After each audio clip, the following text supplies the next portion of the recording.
Pessoal, tem um curso de como montar a dieta do zero e no final de cada aula tem algumas perguntinhas, né, que os alunos fazem e eu respondo lá. E lá perguntaram até quando subir as calorias no bulk. Eu falei, então vamos trazer esse conteúdo aqui para o YouTube. Então já clica no gostei, se inscreve no canal, link do curso na descrição se você quiser conhecer. E aqui é uma pergunta que não tem uma resposta genérica. Ah, sobe até 3.000 calorias, sobe até 90 quilos, sobe até... né, não tem como ter isso. Então a ideia daqui, por isso que você está olhando que esse vídeo não tem um segundo, né? Porque senão era só falar até tanto, tchau, até mais, próximo. Tem uma explicação aqui para você ir interpretando isso e conseguindo ver até onde, né, o seu bulk comporta. Bom, vamos lá. Primeiro de tudo, para fazer um bulk você tem que ter um percentual de gordura razoável, né? Então, homens, teria que ter no máximo, assim, estourado 15% de gordura. Ah, Leandro, é muito alto para fazer bulk. Não, não é não. Porque se o cara não tem músculo, pouca gordura percentualmente se mostra muito. Então, às vezes o cara não é gordo, mas ele tem 15%. Esse cara que está muito magrinho, mas tem 15%, se ele começa um bulk, às vezes ele até perde, né, percentual de gordura. Então, até 15% é aceitável você começar um bulk. Ou seja, por que eu estou falando isso? Porque eu já tive aluno da consultoria, né, falava assim, Leandro, posso fazer um bulk com 25% de gordura? Alguns estão em casa e falam assim, nossa, mas sério o cara perguntava isso? Mas, gente, ninguém sabe tudo. Você também não sabe um monte de coisa. Eu também não sei um monte de coisa, tá tudo certo. Então a gente nunca pode fazer chacota. A gente tem que sempre explicar, falar, não, então, querido, aqui não dá certo com 25, porque você vai engordar mais, etc. Lá, lá, lá. Então, só para ficar claro, para começar um bulk, você tem que ter um percentual de gordura adequado. Mulheres, tá? Mais ou menos aí, tem uns 22, 24%, se for a mesma situação que eu expliquei no primeiro caso, tá? E aí a gente vai ter que entender o quê? Para que eu faço o bulk? Né? Essa é uma boa pergunta. Leandro, eu já procurei Leandro Tu e Mais Tema aqui no YouTube quando eu tenho dúvida e eu sei que é para ganhar músculo. Beleza. Só que eu preciso, então, pensar no bulk em ganhar músculo, eu preciso ser eficiente para ganhar músculo. A gente tem que buscar o ganho de músculo de forma eficiente. O que pode atrapalhar o ganho de músculo? Ah, um monte de coisa. Mas para essa pauta aqui, para esse tema de hoje, o percentual de gordura. Por quê? Porque o adipócito, a célula de gordura, ela funciona como uma glândula endócrina. Vamos devagar. Adipócito, a célula de gordura, reservatório de gordura, glândula endócrina. Ou seja, ela secreta hormônios. É uma parte que vai produzir hormônio, propriamente dito. No adipócito, na célula de gordura, isso. E entre alguns hormônios, angiotensinogênio, não sei nem interessante agora. É interessante você falar isso aí pro seu tio, pro seu pai, porque esse hormônio, por exemplo, ele aumenta a pressão arterial. Por isso que a obesidade tem tendência à pressão arterial alta também, né? Fora a resistência vascular, porque a massa corporal é muito grande. Então imagina, essa veia que está passando aqui, ela vai passar aqui. Então o coração tem que fazer força, isso aumenta a pressão arterial, mas isso é para outro vídeo. Mas ela secreta, de certa forma, estradiol. Então ela aumenta a conversão da testosterona para um hormônio feminino. Isso tanto no homem quanto na mulher. E nos dois é ruim, porque desbalanceia. O corpo do homem precisa de hormônio feminino, o corpo da mulher, o corpo feminino é maravilhoso, mas não em excesso. Então quando você atinge um determinado percentual de gordura, você começa a converter muita testosterona em estradiol. É só isso, Leandro? Não.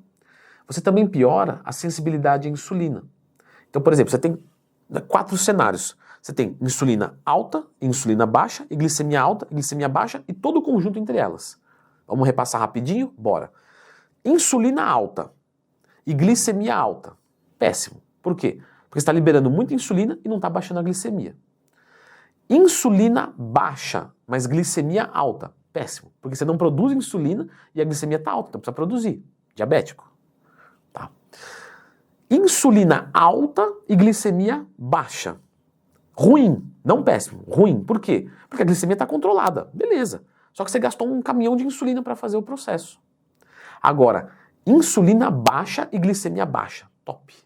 Porque eu liberei um pouquinho de insulina e resolvi o problema. Isso é um indivíduo com boa sensibilidade à insulina. E é importante vocês saberem disso, porque eu tenho vários alunos na consultoria que às vezes mandam resultado de exame. Leandro, minha insulina tá 2, tá 3, tá muito baixa, né? Tá ruim? Não, vamos ver a glicemia. Tá controlada a glicemia? Pô, tá 80, tá 90, top. Melhor cenário impossível. Só que no bulk a gente piora a sensibilidade à insulina, mesmo fazendo devagarinho, com calma. Leandro, eu assisti o vídeo lá de como crescer seco, já procurei Leandro Tu e Mais Tema, fantástico. Fui avançando. Mesmo assim vai piorar a sensibilidade à insulina? Vai, porque carboidrato alto piora a sensibilidade à insulina. E aí você já tem testosterona ruim, insulina ruim, e tudo isso quando você está em bulking, vai favorecer o ganho de gordura e não de músculo. Então você até continua progredindo, só que não é músculo. Esse peso está vindo da gordura, então não está compensando. E aí, o questionamento do vídeo é, e quando é que eu paro isso aí, Leandro? É isso aí que a gente quer saber. Então comprei o curso e até o próximo vídeo. Brincadeirinha. O que acontece? Para homem, tá? O percentual de gordura normal, pela Organização Mundial da Saúde, claro, é de 12 a 18%. E para mulher é de 16, 18%, aqui depende muito de carga genética, até mais ou menos 24, 26%. O que isso quer dizer? Isso quer dizer que é entendido que até um homem 18%, uma mulher 26%, ela tem funções orgânicas boas, estáveis, etc. Então se a gente leva o bulk até aí, no máximo, é um bom número. Só que aqui a gente tem que abrir alguns questionamentos. Porque às vezes eu falo assim de forma genérica, aí tem às vezes aluno meu da consultoria ouvindo e fala, pô Leandrão, mas eu tô com 20% e você mandou bulkar. Eu acho que você deu Ctrl+C, Ctrl+V. Não. O que acontece? Um falso magro, ele tem poucos quilos de gordura no corpo, certo? Mas ele tem um percentual de gordura alto. Por quê? Porque ele não tem músculo. Então a gordura, ela não dilui. Esse cara, às vezes ele vai fazer bulk até 22, 24. Por quê? Porque ele tem que progredir músculo, ele não tem quilos de gordura. Porque, lembra do que eu falei? Ah, a gordura, o adipócito, ela vai converter, ela vai não sei o que e tal. Sim, mas é se você tem muitos quilos de gordura. E não muito percentual de gordura. Não é a mesma coisa? Não, não é. Ó, 10 quilos de gordura, vamos entender que seja problemático. Tô chutando aqui, tá? 10 quilos é problemático. Vamos fazer um exercício aqui. Eu tenho 100 quilos e tenho 20 quilos de gordura. Eu tenho 20% de gordura. Eu tenho 50 quilos e eu tenho 20 quilos de gordura. Eu tenho 40% de gordura. Percebe que são os mesmos quilos de músculo, mas percentualmente ele se mostra diferente? O falso magro, às vezes ele tem lá 10 quilos de gordura, não é problemático, não é nada. Então como ele não tem músculo nenhum, o negócio dá 20%. Mas tá tudo bem. Então tô só fazendo essa consideração para você sempre raciocinar. O que importa é a quantidade de gordura bruta. Sendo assim, mais ou menos falando, tá? Um homem levaria até 18% o bulk, né, de gordura, e a mulher levaria até mais ou menos uns 25%. Chegou aí, o custo-benefício começa a ficar ruim. Leandro, certamente eu vou ter testosterona baixa, péssima sensibilidade à insulina? Não, não é certamente. Mas é um provavelmente. Até porque, se você partiu de um bulk lá, que você começou com um percentual de gordura baixo, olha o tanto de tempo que você está com carbo alto.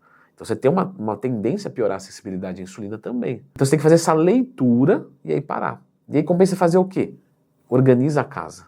Dá uma limpada, dá uma regulada. Como? Com cutting. Aí você volta a sensibilidade à insulina, o seu percentual de gordura cai e você volta a fazer um bulk novamente. Ou seja, até quando eu posso subir as calorias no bulk? Não tem um limite. Até quanto for necessário. Já trabalhei com um aluno que comia 7.000 calorias, 8.000 calorias. Vai falar, pô, mas era o Ronnie Coleman? Não, pior que não. É que o cara tinha um metabolismo muito acelerado. Então ele foi subindo as calorias. Essa semana mesmo atendi o Marcos, um queridíssimo aluno meu. Ele é um cara leve, de 70 e poucos quilos, comendo 4.500 calorias. Entende? Então não tem um limite propriamente dito. Tá respondendo bem, vambora. É isso aí. Assim como tá respondendo mal, esquece tudo, para, faz o cut, organiza a casa e volta novamente. Certo? Eu vou deixar agora a indicação de um vídeo aqui com algumas dicas de bulk. Então essa daqui é muito importante, lógico, mas existem outras que eu fiz uma listinha para vocês, já que estão em bulk. Então dê uma conferida nesse vídeo aqui.